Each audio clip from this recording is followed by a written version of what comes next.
여러분 안녕하십니까? 공군에서 발생한 성폭력 이후 조직적인 회유, 은폐, 따돌림, 방치 그러다 끝내 군을 그토록 자랑스러워하던 피해자 이모 중사가 스스로 삶을 정리하게 만든 사건.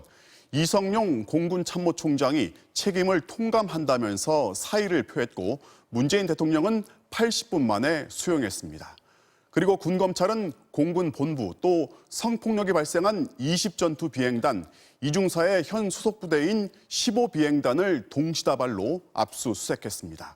누가 어떻게 이중사를 죽음으로 몰았는지 그 책임을 묻기 위한 수사는 이제 본격적으로 시작됐습니다. 먼저 정동훈 기자입니다.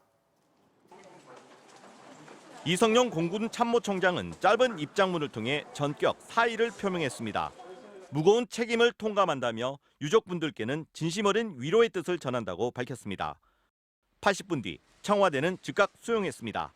문재인 대통령은 이성용 공군 참모총장의 사의를 즉각 수용하였습니다.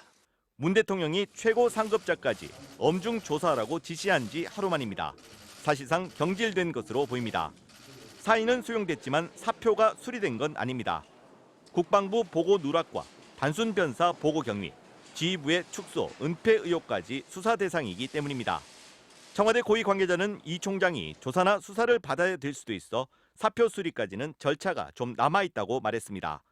서 국방부 장관 책임론에 대해서도 이 관계자는 누구도 예외일 수 없다는 입장을 밝혔습니다.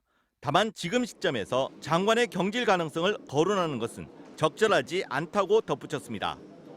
수사에 착수한 국방부 검찰단은 대규모 압수수색을 벌였습니다. 대상은 공군본부 군사경찰단과 성폭력 피해가 발생한 20전투비행단 그리고 전출됐던 15전투비행단의 군사경찰대대입니다. 공군의 자체 수사 서류 일체로 확보해 부실 조사와 축소, 은폐 의혹을 본격적으로 확인하겠다는 겁니다. 특히 20비행단인 성범죄수사대가 상주하면서 현장 조사 방식으로 수사를 진행합니다. 유족 측은 추가 고소를 예고했습니다. 고소가 이걸로 끝나진 않을 겁니다. 군 스스로 이 사건 해결해 주기를 믿고 바라고 있습니다. 이중사의 시신이 14일째 안치돼 있는 국군 수도병원에는 시민 분향소가 설치됐습니다. MBC 뉴스 정동훈입니다.